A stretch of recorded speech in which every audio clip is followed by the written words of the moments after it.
안녕하세요. 책시시 코너입니다. 오늘 만나볼 책은 온갖 형태의 움직임을 향해 그리고 인간의 본성을 향해 보내는 연애편지입니다. 시작하겠습니다.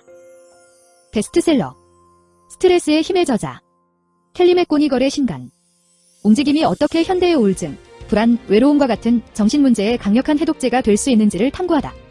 이 책은 운동이 즐거움, 사회적 연결, 희망을 가져온다는 사실에 대한 설득력 있는 과학적 사례를 제시하고 있다. 그 순간 내 인생이 확 바뀌었다. 이 책의 서문은 이 한마디 말과 함께 시작된다. 세계적인 건강심리학자이자 심리학 강사, 베스트셀러 작가로 활동하는 켈리 맥고니걸 박사의 신간, 움직임이 주는 즐거움은 이 말에 적합한 책이라 할 수 있다. 심리학과 신경과학, 의학 분야의 최신 연구 결과를 응용해 개인의 건강과 행복, 성공, 인간관계 개선에 도움이 되는 실천법을 제공하는 과학적 자기개발 사이언스 헬프의 연구자로 유명한 그녀는 2000년부터 피트니스 강사로 활동한 경험으로 깨달은 인간은 본래 움직이는 존재라는 사실과 운동이 주는 신체적, 사회적, 심리적 이점을 최신 연구 결과에 근거하여 알려준다.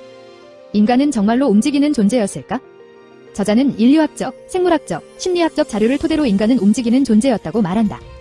인류의 선조들이 진화한 모습을 살펴보면 점점 움직이는 존재로 진화해왔다. 고대 영장류 호민인과 달리 현생 인류의 조상이라 할 수 있는 호모 에렉투스는 대퇴골과 둔근이 발달하여 움직이기 적합한 모습으로 진화했다. 심리학적, 생물학적 진화는 인간을 끈질기게 움직이도록 도왔다. 고대에는 수력, 채집이 주된 식량 공급 방법이었기에 굶주린 상태로 꾸준하게 움직일 수밖에 없었다. 고된 수렵과 채집이 끝난 이후 찾아오는 신체적, 정신적 고통을 견뎌낼 만한 보상이 필요해졌다. 그래서 러너스 하이라는 심리학적, 생물학적 반응이 나타났다고 한다. 사회적인 인간이 되기 위해서도 인간은 움직이는 존재가 될 수밖에 없었다. 다른 동물처럼 특별한 신체 능력을 갖추지 못한 인간은 수렵, 채집으로 수월하게 식량을 확보하려면 집단 활동이 필요했다.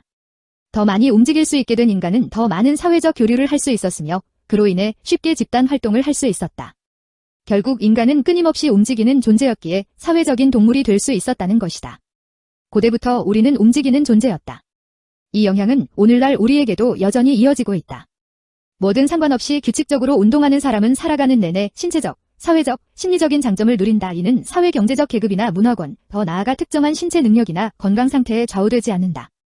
그래서 만성 통증에 시달리는 사람이나 지체장애인, 정신적으로나 육체적으로 심각한 질병에 걸린 사람, 심지어 호스피스 케어를 받는 환자들 사이에서도 효과가 있다고 한다. 그래서 저자는 서문 말미에 행복은 건강한 상태, 피트니스가 아니라 바로 움직임, 무브먼트과 밀접하게 연결되어 있다고 말한다. 인간의 본성과 운동이 어째서 우리에게 즐거움과 행복이 되는지 명쾌하게 알고 싶다면 켈리 맥고니걸의 이 책을 보길 강력하게 권한다. 이 책은 그저 단순한 자기계발서나 운동의 장점에 관한 담론으로 끝나는 책이 아니다. 저자가 말한 것처럼 온갖 형태의 움직임과 인간의 본성을 향해 보내는 연애편지와 같은 책이라 할 수 있다. 행복은 건강한 상태보다 움직임이 불러온다. 왜 나는 항상 결심만 할까? 스트레스의 힘. 저자 켈리 맥고니걸 박사의 신간. 운동은 몸이 건강해지기 위해 하는 것이 아니라 몸과 마음의 건강과 행복을 위해 하는 것이다. 운동으로 얻을 수 있는 신체적, 정신적, 사회적 이득과 인간 본성에 대해 파헤치는 놀라운 책. 우리는 운동이 건강에 좋은 것은 다들 알고 있다. 하지만 건강의 차원을 넘어 인간은 원래 끈질기게 움직일 수밖에 없는 존재라면 어떻겠는가?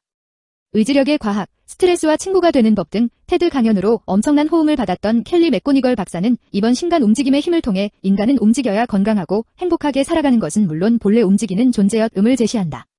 저자는 고대부터 인류가 진화한 흐름에 관한 연구 자료를 통해 우리가 점점 더 움직이기 편한 구조로 진화해왔음을 보여준다. 더 편하게 움직일 수 있게 된 인간은 채집, 수렵의 범위가 더 넓어졌고 그 덕에 다른 동물처럼 신체적인 강점이 떨어졌음에도 먹이를 구할 수 있는 능력이 좋아졌다. 또한 고된 움직임 이후에 찾아오는 신체적, 정신적 고통을 이겨내기 위해 생리학적, 심리학적 진화가 이루어졌다. 러너스 하이는 끈질기게 움직였던 인간에게 행복과 용기 그리고 꾸준히 이어나갈 동기를 불러일으켰다. 그 결과 인간은 점점 더 움직임이 주는 행복을 느끼며 많이 움직일 수 있는 원동력을 갖추게 되었다. 움직임은 그저 개인의 행복 차원에서 끝나지 않았다. 인간이 더 많이 움직이게 됐다는 것은 더 많은 사람들과 접촉하고 사회적 교류를 만들기 더 쉬워졌다는 것이기도 하다. 특히 채집, 수렵 사회에서는 혼자 많이 움직이는 것보다 다 함께 움직일수록 더욱 효과적으로 식량을 구할 수 있었다. 그래서 움직임이 많은 인간일수록 더욱 사회적인 동물로 활동할 수 있었으며 이는 개인의 차원을 넘어 집단을 이루고 커뮤니티로 활동할 수 있는 발판이 되었다. 움직임의 힘은 개인의 차원이 아니라 사회, 조직 그리고 리더십에도 매우 큰 영향을 준 것이다. 인간을 사회적인 동물로 정의할 수 있게 된 이유 중 하나가 바로 움직임이었다고 할 수 있지 않을까? 이렇게 큰 영향을 주는 운동에 관해 주목해야 할 점은 운동이 주는 이득은 누구에게나 공평하게 적용된다는 사실이다. 신체적 건강, 경제력, 인간관계 등 행복하기 위한 여러 가지 조건과 배경들이 있지만 운동은 이런 조건이나 배경과 상관없이 행복을 불러온다. 만성 통증에 시달리는 사람이나 지체장애인, 정신적으로나 육체적으로 심각한 질병에 걸린 사람, 심지어 호스피스 케어를 받는 환자들까지 조건이 모두 다름에도 불구하고 운동은 모두에게 공평하게 긍정적인 신체적, 사회적, 심리적 효과를 냈으며 더 나아가 행복감을 느끼게 한다고 한다. 다른 행복의 조건과 달리 운동만이 가지고 있는 장점이라 할 수 있을 것이다. 이 책은 운동이 주는 신체적, 심리적, 사회적 강점을 소개함과 동시에 인간이 어째서 움직이는 존재인지 설명함으로써 운동을 해야 할 동기를 불러일으키고 개인의 행복만이 아니라 공동체적 행복을 함께 누릴 수 있도록 만든다.